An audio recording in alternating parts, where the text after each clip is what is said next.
How many enemies exists, how much powerful one enemy is, Goku will always rise again and again to kick the enemy's ass.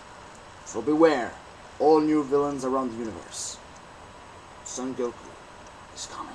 Hello viewers all around the world, it appears like in this week's episode of Dragon Ball Super, episode 14, we came finally to the conclusion of the battle between Son Goku and Lord Beerus God of Destruction, which also is the conclusion of the Battle of God Saga and the beginning of the Resurrection of F.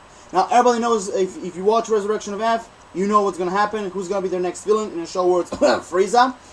So if you watch the Resurrection of F movie, you know how it's gonna begin and how it's gonna end, so I'm gonna say nothing about this.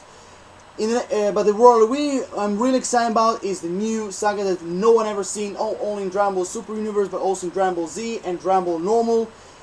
Champas, we have, after Resurrection F, we're gonna have Champa Saga and the 6th Universe Saga.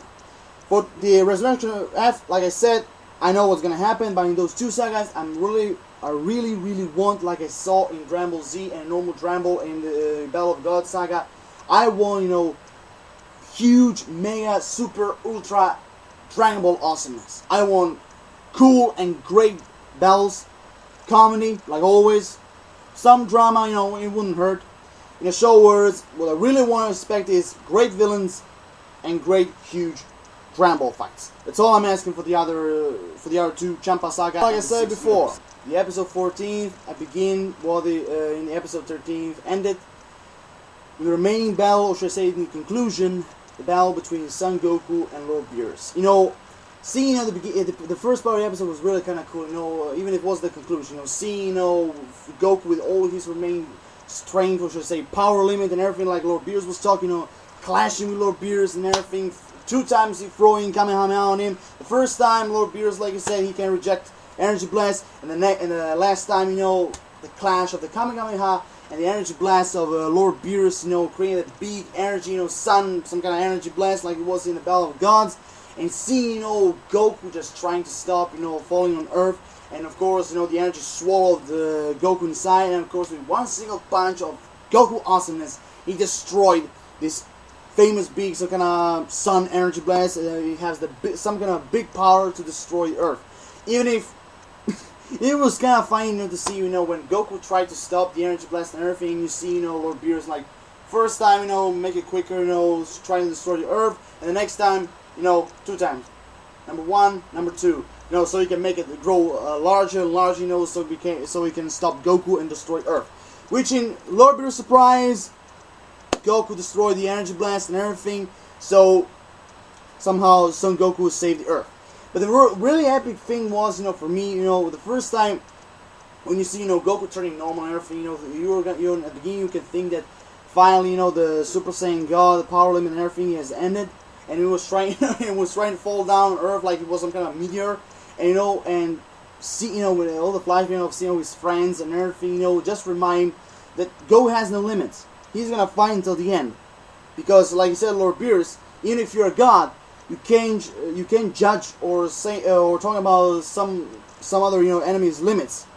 You know, they know, like, they have some kind of endings. Goku's limits never have endings.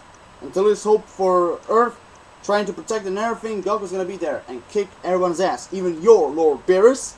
Whatever. So in some way, you know, after, you know, this long battle and everything, it feels like Lord Beerus and Goku have created some kind of a friendship between each other, or should I say, well, it began with rivaling as rivals, then became with respect, and then end up, it appears like, with friendship.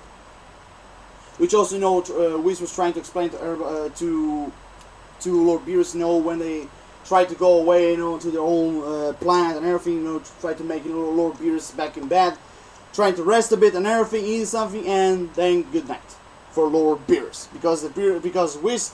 Think about it. You know, when I saw the beginning of the Battle of Gods, even in this episode, I really have to say the Whis for Lord Beerus, you know, is some kind of nanny for him. Lord Whis, aka the nanny. That's how I wish to call him, and that's how I'm gonna call him, Whis the nanny. Because think about it, he really is some kind of nanny for him. Oh, whatever. So that was the part one why I really find awesomeness. And the other part, when you see, Goku really, after all the battle and everything, even tried to resist Lord Beerus' power and everything, he finally, all his power and strength and everything just, came to his limits and everything, because for real. Because even if Goku trying to defeat his enemies, sometimes he had to admit defeat, which he admitted a lot of times since Dragon Ball when he was a little kid and Dragon Ball Z when he was an adult. So you know what I'm talking about. But no matter what, when Lord Beerus was standing against everyone else, Piccolo, Vegeta, Yamcha, and everybody else, even Gohan, Goten, and everything. Even then, you can see Goku, trying to stand up and begging Lord Beerus not to destroy Earth and everything. It was really awesome. Those are the things what I expect for Goku, and that's why I really love him, because Goku is one of the reasons why I like to watch Dragon Ball. Goku is awesome and one of the greatest heroes I ever seen. He never give up on a battle. He will always try doing everything, like I said before, to protect his friends and Earth. Earth, more precisely, more importantly. So. That was one thing, and it really was find out really interesting, in the way how Vegeta, when Goku was falling down, and everything, and you have, Vegeta just grab him, and like, Vegeta, thank you, and everything. Hey, don't think I'm doing this because we're friends. You stole my energy, and I want it back. Good old Vegeta, which also I can even say, it was really awesome. It was really awesome. So that was it. Like I said. The first part was the final battle between Lord Beerus and Goku. The second part was everything go back to normal. But one of the most interesting parts, and really I find it funny, was, in a way, even if Goku begged him to spare Earth and his friends and everything, like I said, look, a deal is a deal. If you won, I will spare Earth. But if I won, I'm going to destroy it. And when he tried to destroy, tried to blast the energy, tried to destroy not only the ship but the entire Earth, he blasted in the sky. Right to the stars. And why is the reason? Because he, when he had his hands like that, the reason was he fall asleep. He just fucking fall asleep. Because like we said, after all this, what he done, the fight, the power and everything, he fall asleep because he didn't train a bit. He didn't train a bit. Not even in Battle of Gods, but not even in Dragon Ball Super. Because we didn't saw him train. So it makes sense why he fall asleep. And after all, like we said, he wake up earlier than he ever did. So it was really kind of funny. Seeing like falling asleep and everything, missing the ship and everything, and just blasting the energy to the stars. It was really kind of fun to see that. So after that, like I said, we just transporting Lord Beerus back to the planet and everything go back to normal after that. After that, their battle and everything, you can see that Lord Beerus, spared the Earth, even he fall asleep, and of course, like in the movie, Bulma promised that they're gonna have tons of pudding and everything, like Lord Beerus tried to taste, but of course Majin Buu ate it all, so somehow Majin Buu screwed it up, like always. But whatever, fuck it. So like I said, she's gonna prepare pudding. It's gonna be it's gonna be full. They're gonna have tons of pudding just waiting for Lord Beerus, and of course we said if he doesn't like the pudding, he's gonna destroy Earth. So, be careful, Bulma. Cook wisely. Well, so after that, everything's gone back to normal. Like, the serenity, the happiness, and everything. And then, of course, you can see Goku eating and everything. Goku, with his, when you have immortality, well, his immortality is hunger. He can eat senselessly without ending. He's like a bottomless pit, His stomach is like a bottomless pit. He could never stop eating. It also remind me of Jerry Boney from One Piece. Well, that's another different story. So then, like I said, the episode and everything was really kind of exciting, and a little bit normal.